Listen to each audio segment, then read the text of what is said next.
At least we know that if Macron or when Macron leaves office, he has a career waiting for him, uh, and he can market his own scent, the Eau de Macron.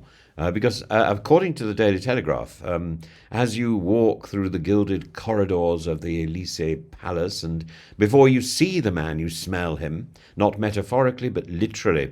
It smells like the president, aides whisper, and Emmanuel Macron doesn't merely enter a room, he announces his presence with a Dior-scented cloud, heavy with eau de sauvage and cologne linked rather incongruously with Johnny Depp, industrial quantities of which are reportedly applied throughout the day. Louis XVI had his perfumed court, Macron has his scented dominion. This isn't mere vanity, it's a rarefied world of statecraft. This olfactory plume is a power play, a modern Versailles gesture, a sensory extension of authority, confidence, and virility. It's also perhaps a subtle warning: beware, I am not to be ignored.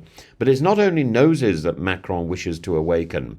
Following Donald Trump's most recent trade tantrum, sweeping 20% tariffs on all European exports, Macron has resolved to rouse Europe from its anaesthetized transatlantic optimism, and this perfume of diplomacy has been replaced by the acrid stench of economic war. And Macron's response hasn't been subtle, it has been swift. Speaking at a tense gathering of French industrialists and ministers, he called for the suspension of all new French investments in the United States, a bold move, intended less as an economic sabotage than a strategic theatre. And what message, he asked pointedly, we send when French companies pledge billions to America while Washington hammers us with tariffs? His plan, in short, is one of economic deterrence, a European economic pause, a collective breath, preferably not through the nose. And Macron urged Brussels to unify in a two-stage response. First, retaliatory measures against existing tariffs on steel and aluminium, and second, a more massive economic counterattack coordinated across member states, targeted at key US sectors. But this isn't a mere tit-for-tat. Macron is shaping a doctrine: Europe first.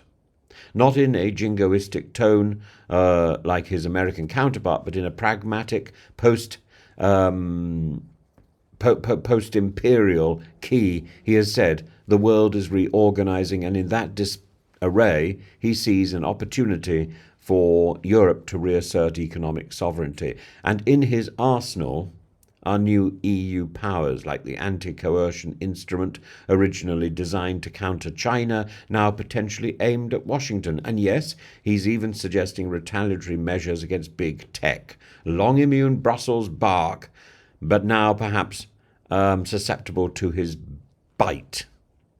At home, he's reinforcing France's industrial resilience, urging simplification and competitiveness, a Gaullist echo refracted through spreadsheets and scented memos. And Macron is also trying to dissuade French tycoons from Trumpian flirtation. He knows well that CEOs like Bernard Arnault, whose LVMH empire includes Dior, may be tempted to by American deregulation. Macron's message is clear: don't bring back foreign deals while Europe burns. And yet, in this curious pas de deux with Trump, we must see the deeper pattern. Where Trump uses chaos, Macron uses choreography. Trump stokes volatility, Macron curates control, even if it comes wrapped in musky floral overtones. Indeed, even Macron's more absurd quirks, the infamous drawer of ugly sunglasses he insists guests wear in the Elysee garden, are part of this controlling mystique.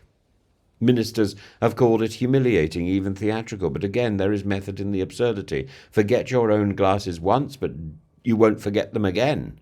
His is a presidency of ritual and signal, of scent and symbolism. So how does one counter Trump's madness? Not with madness in kind, but with the theatricality of one's own, fused to economic nerve and institutional resolve. And if Trump's world is one of brute force and personal deals, Macron is placing his bet on coordinated retaliation. economic dignity, and a Europe that behaves like a power bloc, not a trade club.